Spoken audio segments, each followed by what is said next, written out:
တိုင်းပြည်ကိုနေပေါင်းများစွာဥဆောင်ခဲ့ပြီးတမတော်အင်အားရှိမှတိုင်းပြည်အင်အားရှိမယ်တမတော်အင်မတန်ချစ်စရာကောင်းတဲ့တမတော်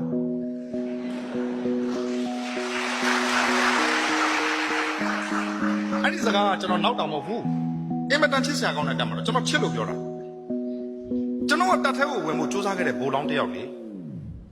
ဘိုးလောင်းအဖြစ်ရွေးချယ်ခံခဲ့ရတဲ့သူတယောက်လည်းဟုတ်တယ်လေဖခင်ကနိုင်ငံရေးပုံမှန်နဲ့9ညဆိုတဲ့ပုံမှန်ရှိထားတော့တတ်ထဲကလက်မခံပဲပြန်ထွက်ခဲ့ရတဲ့သူလွန်ခဲ့သောနှစ်ပေါင်း20အစိတ်ကတတ်ထဲကိုဝင်မယ်ခန္ဓာကိုယ်တက်လက်ခံနိုင်တန်တန်ဆောင်းဆောင်းနဲ့ခုံးပေါ်မှာပွင့်နေပါးတွေတင်မယ်ရဲဘော်မသိတေတော်မဲမလားဆိုတဲ့စိတ်နဲ့တိုက်မယ်ခိုက်မယ်စစ်သားပြည်ပြည်သားသားစစ်ကားတွေကိုကြည့်ချက်သိမ်းတစ်ပြက်ပြက်ထားတဲ့ယောက်ျားတစ်ယောက်ရဲ့စိတ်မျိုးဒါဟာယောက်ျားလေးတော်တော်များများမှရှိတဲ့စိတ်ချစ်တယ်တိုက်မတော်ကိုကျွန်တော်တို့ချစ်တယ်